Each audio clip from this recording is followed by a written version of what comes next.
রাজধানী ঢাকা ও চট্টগ্রামে দুইটি হোটেলে একযোগে বিজিএমইএ পরিচালক পদে নির্বাচনে ভোট গ্রহণ শেষ হয়েছে। এখন চলছে গণনা। ৩৫টি পদের বিপরীতে ৭৬ জন প্রার্থী সম্মিলিত পরিষদ, ফোরাম ও ঐক্য পরিষদের ব্যানারে প্রতিদ্বন্দ্বিতা করছেন। আব্দুল্লাহ খান মুন্নার রিপোর্ট। শান্তিপূর্ণ ও উৎসবমুখর পরিবেশে বিজিএমইএ ২০২৫-২৭ নির্বাচন অনুষ্ঠিত হয়েছে। শনিবার রাজধানীর একটি হোটেলে সকাল ৮টা থেকে শুরু হয়ে বিকেল ৫টায় শেষ হয় ভোট গ্রহণ।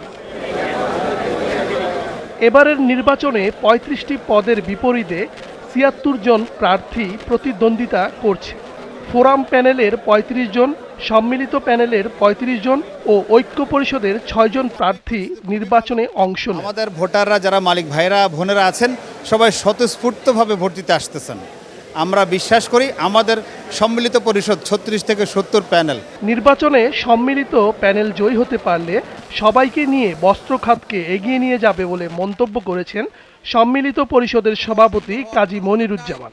সৌহার্দ্যপূর্ণ পরিবেশে অতীতের মতো এখনও নির্বাচন হচ্ছে। এই নির্বাচনে আমি মনে করি আমাদের আজকে জাতীয় অর্থনীতির যে লাইফলাইন পোশাক শিল্প, এই পোশাক শিল্পের আগামী দিনের যারা নেতৃত্ব দিবেন সেই নেতা নির্বাচিত হবে।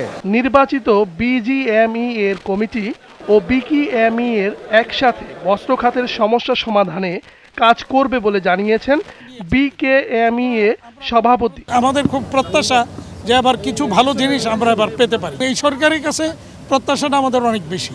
এই সরকারের নেতৃত্বে আগামী দিনে আমাদের এই ব্যবসা বাণিজ্যের যে সংকটগুলি আছে এই সংকটগুলি আমরা সমাধান করতে পারবো বলে আমরা আশাবাদী। বস্ত্র খাতের চলমান সংকট নিরসনে নবনির্বাচিত কমিটি গুরুত্বপূর্ণ ভূমিকা রাখবে বলে আশা করছেন গার্মেন্টস মালিকরা। আব্দুল্লাহ খান মুন্না, জিটিভি নিউজ, ঢাকা।